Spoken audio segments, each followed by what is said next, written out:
Hello everyone, I'm Tanya Campbell. I'm going to walk you through the mock-up for the emergency patient room. So unlike in the current state of St. Paul's Emergency, where all the rooms are pretty well just divided by curtains, in the future state, they will all have walls and have glass sliding doors.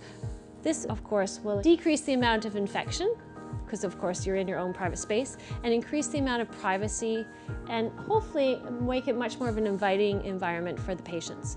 So inside the room, these rooms are quite basic, but we've kept it to the bare bones because you want the flexibility to bring in a cart or any type of equipment that you need to, depending on the patient's acuity. We have a chair here for the family. There will be a hook here as well so they can hang up their backpacks or their coats. Over here, of course, we have the station for washing your hands.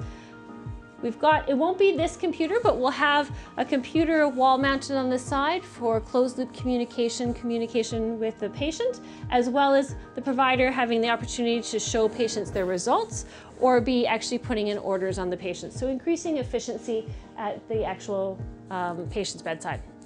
We have a head wall, but we've increased and put some more outlets on either side. So we have that flexibility the patient can plug in their phone, or that the clinicians could be plugging in an ultrasound machine or their IV pulse. So one of the additional features that's you're going to see at the new St. Paul's Hospital, and this will be outside of every patient's room, is this digital display idea. So as in current state at St. Paul's, when there's any isolation or any concern, you'll see it show up on the curtain or on the door. The plan with this is that it's really transparent to any staff entering into the patient's room, what potentially the isolation might be on the patient, if there's any allergies or any concerns before entering the space, without them having to go find a clinician to ask those questions to. This room's been mocked up because there's a lot of them in the emergency department. We want to get it right.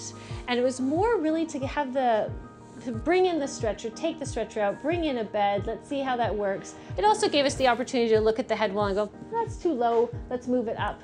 Let's adjust a few things around here to make it more user-friendly for the patients and the staff that are working in the space.